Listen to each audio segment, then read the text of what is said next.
السلام علیکم ورحمۃ اللہ وبرکاتہ۔ کیسے ہیں آپ سب؟ آئیے پھر سے سواگت ہے آپ کا پرانی واقعات کی ایک اور نئی ویڈیو میں۔ ہمارا بیان چل رہا ہے سورہ یوسف کا خلاصہ، اور اس کے تقریباً 3 یا 4 پارٹ ہو چکے ہیں۔ آپ نے ابھی تک اگر نہیں دیکھا ہو تو پیج پر جا کر کے ضرور دیکھیں، ورنہ آپ کو واقعہ پورا سمجھ میں نہیں آئے گا۔ آئیے ہم آج کے ٹاپک کی طرف بڑھتے ہیں۔ اسی دوران مصر کے بادشاہ ذمریان بن ولید نے یہ خواب دیکھا کہ 7 فربا گاؤں، 7 دبلی گائیں، 7 فریبا گائیں اور 7 دبلی گائیں کھا رہی ہیں، اور 7 ہری بالیاں ہیں اور 7 سوکھی بالیاں ہیں۔ بادشاہ عظیم نے اپنے درباریوں سے اس خواب کی تعبیر دریافت کی تو لوگوں نے اس خواب کو خوب پریشان کہہ کر اس کی تعبیر نہیں بتائی۔ اتنے میں بادشاہ کا ساقی جو قید خانہ سے رہا ہو کر آ گیا تھا، اسی نے کہا کہ مجھے اس خواب کی تعبیر معلوم کرنے کے لیے جیل خانہ میں جانے کی اجازت دی جائے۔ چنانچہ یہ بادشاہ کا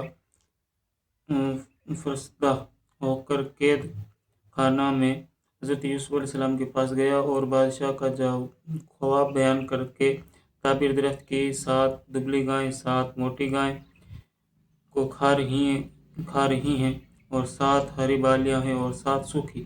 حضرت یوسف علیہ السلام نے 7 برس مسلسل کھیتی کرو اور ان کے اناجوں کو بالیوں میں محفوظ رکھو، پھر 7 برس تک سخت خشک سالی رہے گی۔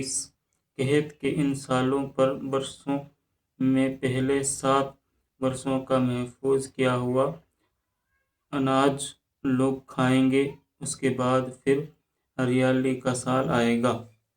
یہ جو واقعہ ہے یہ بیان یہ کرنا چاہ رہے ہیں کہ بادشاہ مصر نے خواب دیکھا کہ یہ دیکھا کہ 7 موٹی گائیں 7 پتلی گائیوں کو کھا رہی ہیں اور 7 ہری بالیاں اور 7 سوکھی بالیاں۔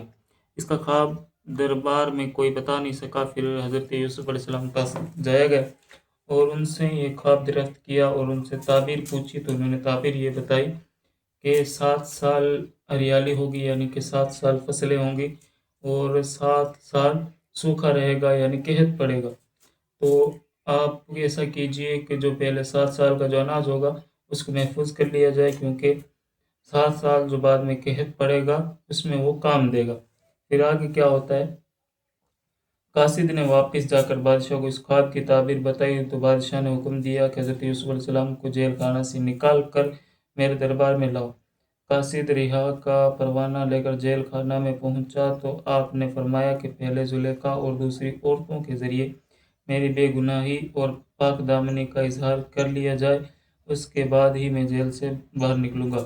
چنانچہ بادشاہ نے اس کی تحقیقات کرائی تو تحقیقات کے دوران زلیخا نے اقرار کر لیا کہ میں نے خود ہی حضرت یوسف علیہ السلام کو پھسلایا تھا، خطا میری ہے، حضرت یوسف سچے اور پاک دامن ہیں۔ اس کے بعد بادشاہ نے حضرت یوسف علیہ السلام کو دربار میں بلا کر کہہ دیا کہ آپ ہمارے معتبر اور ہمارے دربار کے معزز ہیں۔ حضرت یوسف علیہ السلام نے کہا کہ زمین کے خزانوں کے انتظامی اموار اور حفاظتی نظام کے انتظام پر میری تقریر کریں، میں پورے نظام کو سنبھال لوں گا۔ بادشاہ نے خزانے کا انتظامی معاملہ اور ملک کے نظام و نسق کا پورا شعبہ آپ کے سپرد کر دیا۔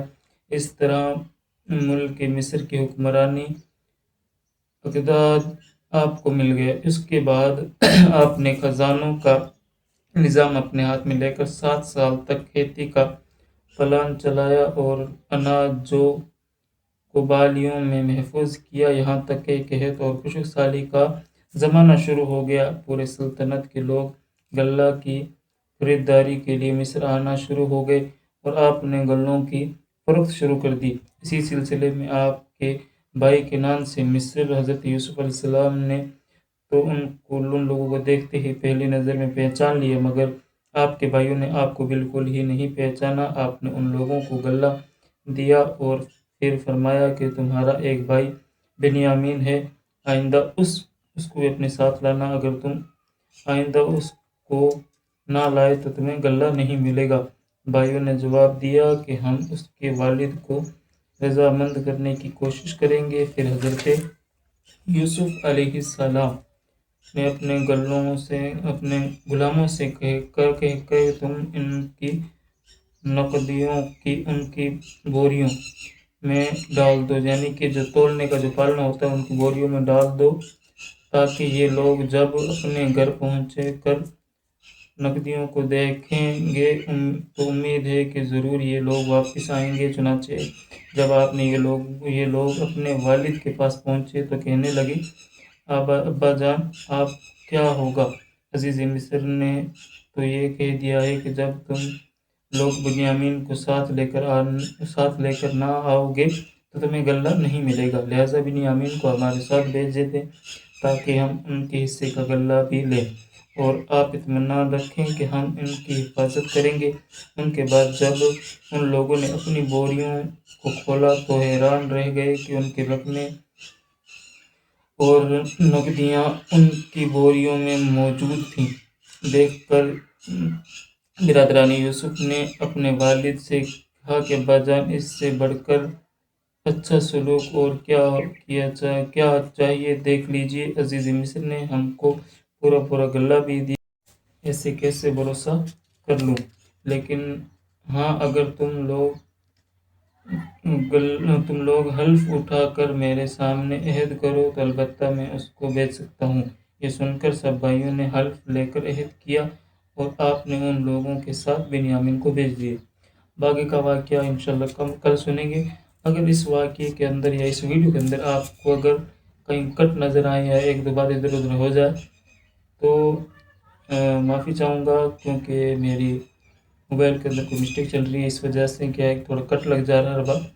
تو اگر کوئی چیز ادھر ادھر ہو جائے تو معاف کیجیے گا۔ اگر آپ سمجھ میں نہ آیا واقعہ کٹ کی وجہ سے تو مجھے ضرور بتائیں، انشاءاللہ اس واقعے کو ہم دوبارہ آپ لوگوں کے سامنے پیش کریں گے۔ السلام